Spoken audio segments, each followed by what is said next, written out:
పరిశుద్ధ దినములకై ఏర్పాటు చేయబడిన పాత నిబంధన పాఠంగా యెహెజ్కేలు 34వ అధ్యాయము 25 నుంచి 31 వరకు చదువుతున్నాను. Page number 716.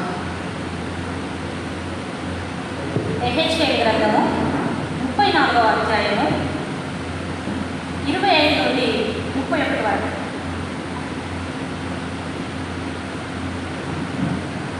మరియు అవి అరణ్యములో నిర్భయముగా నివసించినట్లును అడవిలో నిర్భయముగా పండుకొనున్నట్లును నేను వారితో సమాధాన నిబంధన చేయుదును.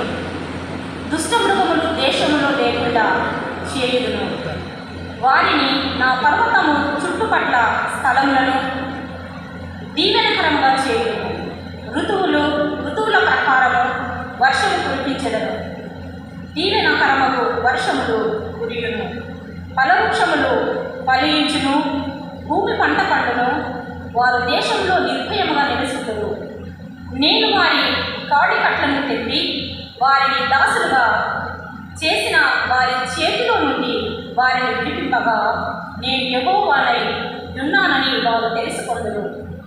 ఇక వారు అన్యజనులకు దోపుడు సొమ్ముగా ఉండరు.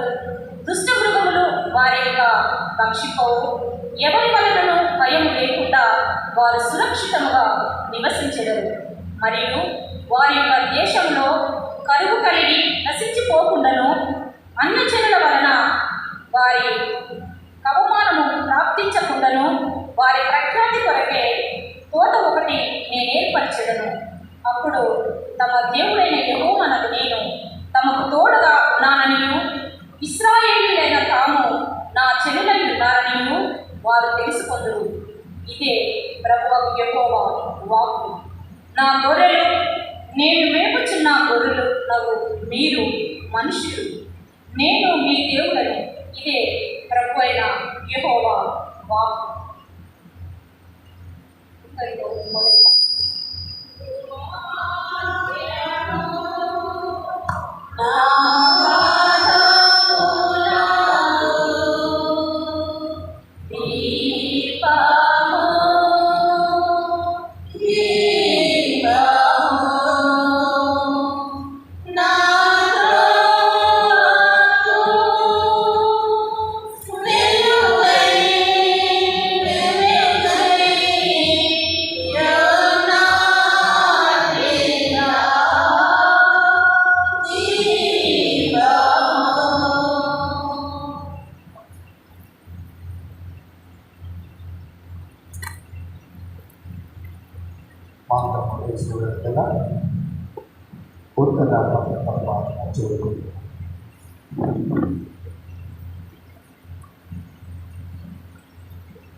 ఈరోజు ఏర్పాటు చేసిన రెండవ పాఠంగా కీర్తన గ్రంథము 47వ అధ్యాయము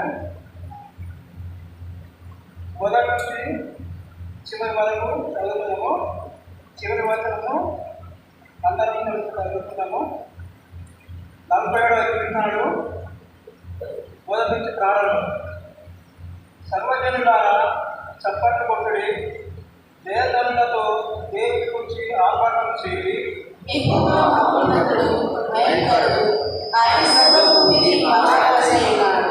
ఆయన జనములను మనకు లోపరచను, మన పాదముల కింద ప్రజలను అనగదొరుకును.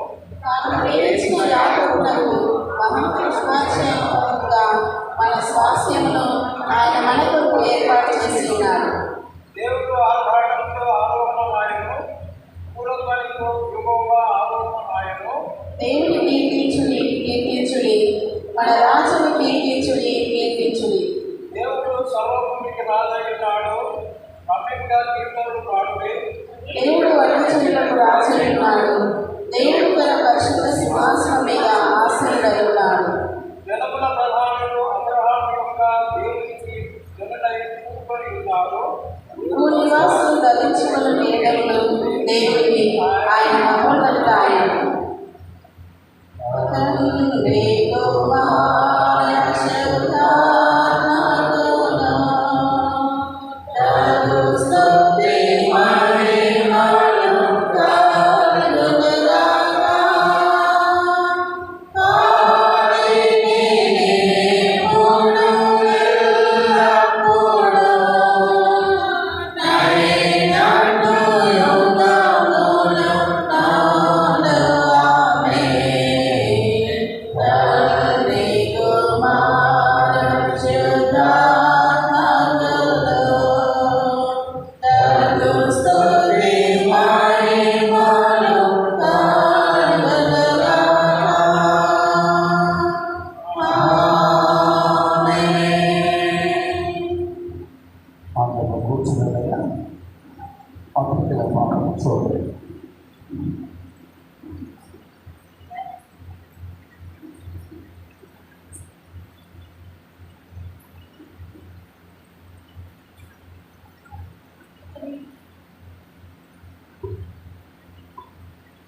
ఈ పంక్తులకి ఏర్పాటు చేయబడిన పత్రికల పాఠ్యభాగంగా పేతురు రాసిన మొదటి పత్రిక 2వ అధ్యాయము 1వ వచనం నుండి 10వ వచనం వరకు గల దేవుని వాక్యం చదువుతుంది.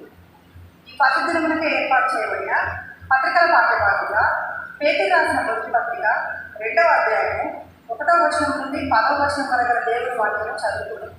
మొదటి వచన ప్రారంభం.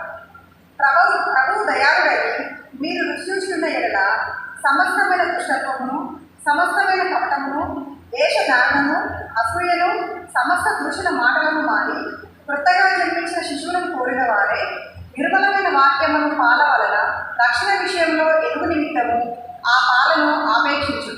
మనుషుల చేత విసర్జింపబడినను దేవుని దృష్టికి ఏర్పరచబడినదియు అమూల్యమును సజీవమైన రాయలను ప్రభువులకు వచ్చిన వారే యేసుక్రీస్తు ద్వారా దేవునికి అనుకూలములకు ఆత్మ సంబంధమైన పనులు అర్పించుటకు పరిశుద్ధ యాజకులుగా ఉంటున్నట్లు మీరును సజీవమైన రాగముల నుండి ఆత్మ సంబంధమైన మందిరముగా కట్టబడుచున్నారు. ఏలైనగా ఇదిగో నేను ముఖ్యమును ఏర్పరచబడినది అమూల్యమునకు మూలరాత్రిని సియోనులో స్థాపించుచున్నాను. ఆయన విశ్వాసం ఉంచువాడు ఏమాత్రములో సిగ్గుపడు అను మాట లేఖనమందు రాయబడి ఉన్నది. విశ్వసించుచున్న నీకు ఆయన అమూల్యమైన వాడు. విశ్వసింపని వారికైతే ఇల్లు కట్టువారు ఏ రాయిని నిషేధించినో అదే మూలకు తలరాయి ఆయన, మరియు అది అడ్డురాయిలు అడ్డుబండలు ఆయన. కట్టువారు వాక్యములకు అవిధేయులై తొట్టిల్లుచున్నారు, దానికి వారు నియమింపబడి. అయితే మీరు చీకటిలో నుండి ఆశ్చర్యకరమైన తన వెలుగులోనికి మిమ్మల్ని మించిన వారి గుణాతిశయములను ప్రచురము చేయ నిమిత్తము ఏర్పరచబడిన వంశమును, రాజులైన యాజక సమూహమును, పరిశుద్ధ జనమును, దేవుని సొత్తైన ప్రజలుడై ఉన్నారు. ఒకప్పుడు ప్రజగా ఉండగా ఇప్పుడు దేవుని ప్రజ ఏది, ఒకప్పుడు కనికరింపబడగా ఇప్పుడు కనికరింపబడిన వారే. ఇక్కడితో పత్రికా పాఠ్యభాగం సరే.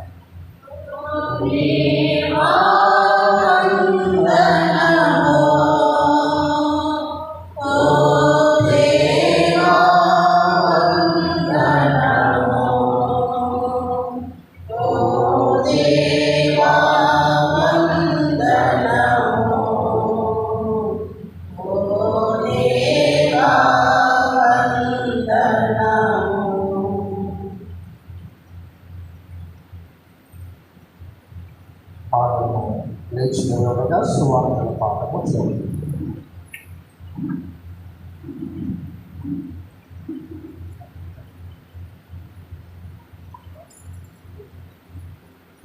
ఈ పరిశుద్ధ దినమునకు ఏర్పాటు చేయబడిన సువార్త పాఠముగా పరిశుద్ధుడైన యోహాను రాసిన సువార్త 20వ అధ్యాయము 19వ వచనం నుండి 23వ వచనం వరకు. పరిశుద్ధుడైన యోహాను రాసిన సువార్త 20వ అధ్యాయము 19వ వచనం నుండి 23వ వచనం వరకు. ఆదివారం శుక్రవారం సాయంకాలమున శిష్యులు యూదులకు భయపడి తాము కూడి ఉన్న ఇంటి తలుపులు మూసుకొని ఉండగా యేసు వచ్చి మధ్యలో నిలిచి మీకు సమాధానం కలుగునుగాక అని వారితో చెప్పాడు. ఆయన అలాగ చెప్పి వారికి తన చేతులను ప్రక్కన చూపగా శిష్యులు ప్రభువును చూసి సంతోషించింది. అప్పుడు యేసు మరలా మీకు సమాధానం కలుగునుగాక, తండ్రి నన్ను ప్రకటన ప్రకారము నేను మిమ్మల్ని పంపుతున్నానని వారితో చెప్పాడు. ఆయన ఈ మాట చెప్పి వారి మీద ఊది పరిశుద్ధాత్మను పొందుడు.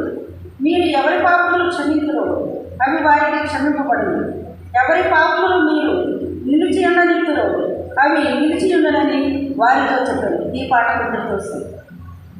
దేవుడిచ్చిన దివ్య వాక్యమిదేను మనకు ఎన్నలానా. భావశుద్ధిని చేయుగల శుభ వర్తమానము దీని పేరు. దేవుడిచ్చిన దివ్య వాక్యమిదేను మనకు ఎన్నలానా.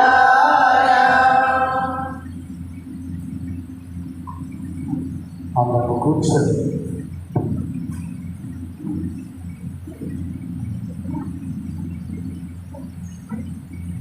మూడు వందల 7వ పాట పాడుతున్నాము. हे प्रभु येसो